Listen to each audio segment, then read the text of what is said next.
Welcome back to Morning Baraka. We're discussing food, we're discussing nutrition.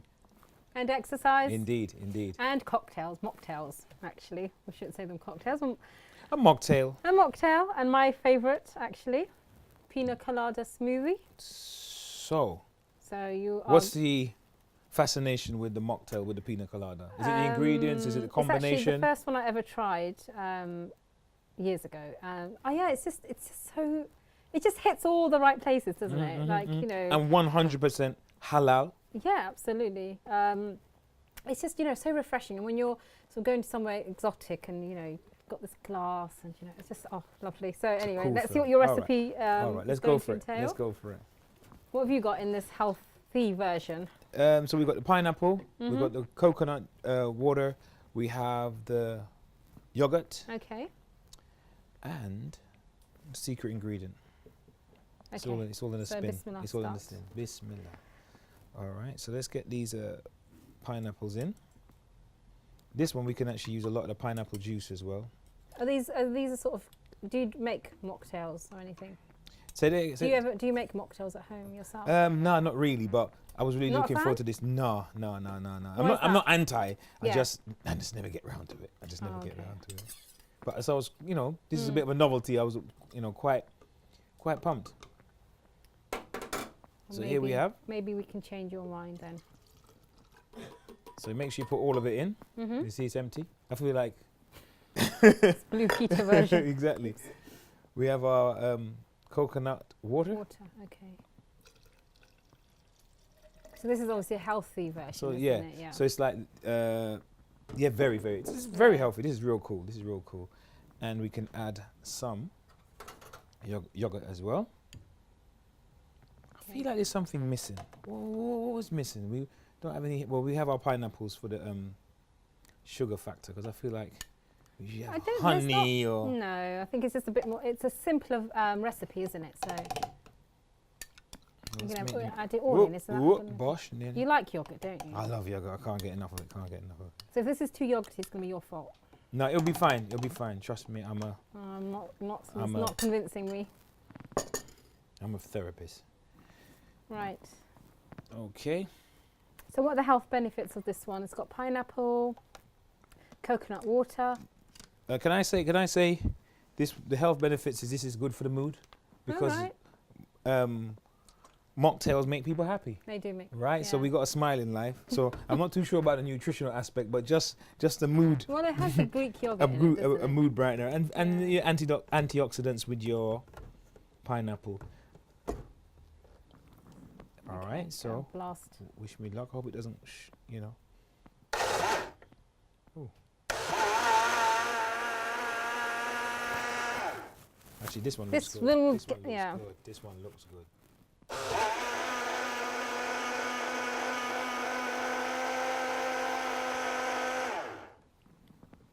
So eating food with people brings about abundance. This is a hadith from the Holy Prophet, peace be upon him. So one person's food portion is enough for two people, and two people's food portion is enough for four. So what it's saying is the barakah of sharing and with your giving brothers and enough. sisters. Yeah. And I think I have seen that in my life. Various gatherings you have, and you know, before you start, and I saw it my mum when she used to cook and hold gatherings in her house. So you look at the food and you think, no way is this going to feed that many people that have walked in through the door. Oh yeah. And subhanallah, I don't know, you know, she used to pray before she'd start cooking, and the barakah in that food, it's like it's never ending. It goes so far. And so the beautiful hadith, I think, that's a good sign, isn't it, of the barakah, yeah? And it's always nice to sort of sit together and join and eat, you know. And conversate. Yeah. It's a social aspect, isn't it? Food isn't just nutrition. No. Food is it's social. Absolutely. It's social. So some ladies might have, you know, afternoon teas and share, say, one dish, and they'll bring one meal, you know, one portion. Oh, like of food. 5 of you turn up, 5 of you bring a dish each or different something. things. So it's all about sharing, and really. It is, because sharing. Look, my mouth is watering, so it's a good sign. All right, let me wipe that up. You got to keep the place tidy. Keep it all You're looking very good. well house trained. Okay. My mum was a stickler. It's been drilled into me, drilled into me. Thank you so much. No problem. Here we go. 1, 2, 3. Nice. Wish I had an umbrella. It does, it needs A bit of ice, yeah. yeah, or a cherry on top or something. But that's cool. That's real cool. I'll give you a rating of, I think, 7 out of 10. It's not bad. I got That's stuff. There's still No, room I'm for being improvement. mean. I would say 8 out of 10. That's really Okay, good. okay, that's good. That's good. That's so it's nutritional as well, Uh-huh. somewhat. It's got the yogurt in it. It's got the fruit in it. So it's And the it's coconut okay water. to have Yeah. sort of not always have the superfoods included. I mean, you know. Be a bit fun. It's tasty, but it's not unhealthy. Yeah. So it's a bit of fun, right? Exactly. We got to enjoy our food as well. Yeah. So It's enjoyment. if you'd say, okay, on that theme, enjoying food, elaborate. How would you say? Because I think that food brings people together from different backgrounds. You know, sometimes you have food fairs, Earl's Court, Olympia, these kind of places you can go buy different types of food.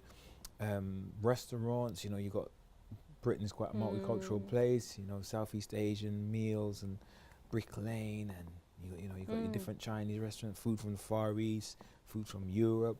In South London, there's a part of Brixton where there's an arcade, and they just have literally food from very small lovely. bistros. Yeah. Some of them could only fit 5 people, 10 people.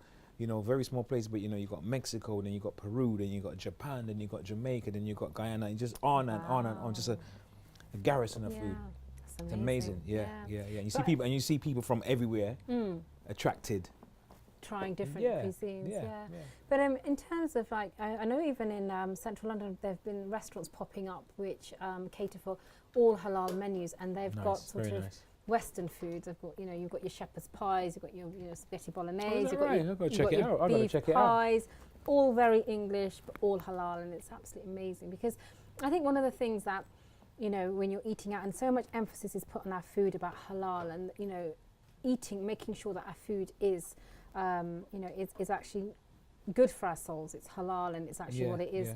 And sometimes when you're sort of, you go to some restaurants where they have chicken that's halal, but maybe the red meat isn't. It's kind of always puts you in that, well, is it cooked separately? Where was it prepared? Was it the same chopping board? Yeah, exactly. And who prepared it? And we're actually very blessed in the UK that, they vegetarian means vegetarian, vegan means. I remember I went to Europe, I think it was in Rome actually, and we had pizza and said, oh, is this vegetarian? Oh yeah, it's vegetarian. Okay, so what's the ingredients in the tomato? It just has a bit of pig in it. Okay, how is that vegetarian? Alrighty. So it's the understanding of each culture. Of pig isn't a name for a plant. I don't know what it was. In I was Italy, just really put me off my food, but it's always that's the thing, and we're really blessed in the UK that we have a variety of food that will cater for us as well. So, and it's really important, isn't it, to make sure our food is not only nutritional, but halal. But halal is everything, isn't it, to us? It's spiritually, because it's not just a nutritional content in food, because we're not just physical beings, but spiritual beings too. So the spiritual factor plays a major role. I was thinking when you mentioned that they have these foods, these restaurants that do traditional English meals but are halal, I almost felt worried for the Islamophobes, because they would probably be saying, there you go, the further Islamification of England or Britain. No, I think for the generations that we've been here as Muslims in this country, I think that this is inevitable, that we're going to adapt to the culture here, and the food is going to be a part of it. And like you said, when we're all a different concoction of cultures, we're all going to try each other's food. Exactly, because it's part of the human experience to mix and interact, isn't it? So, and naturally we will want to know about English food and all their pies and. Okay, maybe not so healthy, but there are nice versions of, and if you can have it halal, fantastic. I say why not? It's a mixture of both, isn't it? So what's your favourite sort of different cuisine to what you've been raised with? I think I like food from the Far East. It doesn't have to be Chinese. It could be Thai, or any Canton, anything from around that part of the world. I tend to find quite charming, spicy, exotic, all of those things. And very well seasoned. Yep. And did you learn to cook quite young? I still haven't learned to cook. Oh, right. According to quite a few of my family members, but that's debatable. I'm happy to have a public discourse about that, but that's the word on the wire in the family. You can make smoothies, can't you? I make a mean smoothie. That's good. I make a mean smoothie. Well, inshallah, that's it's promising. There's always a start, isn't there? But I think it's interesting, because I think with smoothies, they're not. I know friends of mine that make it. I'm not that avid. On not having them, but they certainly have the nutritional benefits.